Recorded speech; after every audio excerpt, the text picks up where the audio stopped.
8 тонналық құдықтың bir ayda 2-3 жыл толтырамыз біз. Мынакей ушундай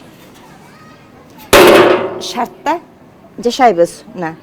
Бұл судан мотор арқылы, мотор қойдырғанбыз. Мотор арқылы малға, өзүбүзгө бардык жокко ушул суу жарайт. Базаркоргон шаарына караштуу Совет айылынын жашоочусу Улжан Рыскулова таза суу жок кыйналганын айтат. Жергиликтүү элдин негизги көйгөйү эле суу. 1989 жылы көчүп келгенбиз бул жерге. Келгенибизге 34-35 жыл болуп калды. Ошол жылдан бери бул жерде эч кандай кран болгон жок.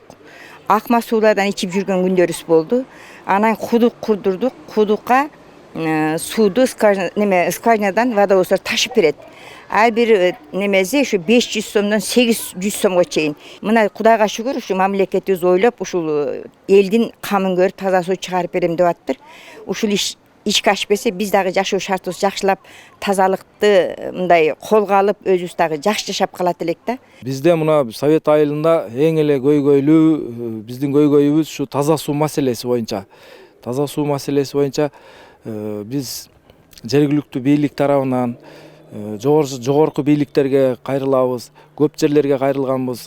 Буга чейин эч кандай биздин ушу көйгөйүбүз чечилбей келген. 3000ге жакын эл жашаган аймактын ичүүчү суу көйгөйү эми чечилмей болду. Долбоор даярдалып, эндиги жылы ишке ашканы турат. Ал үчүн Европа реконструкциялоо жана өнүктүрүү банкынан колдоо табылды. Долбоордо суу курларын тартып келип, бир канча резервуар куруу дагы каралган. Эгерде бул долбоор ишке ашып кала турган болсо, советскийде 2613 кожолук таза суу менен камсыз болот.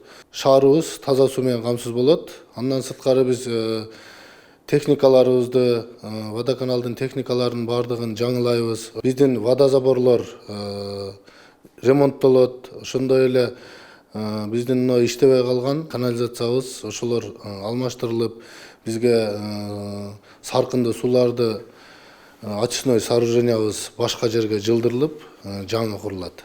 Шаар статусун алган Базаркоргон калаасынын башка аймактарында таза суу көйгөйү жок деп билдирет жергиликтүү бийлик.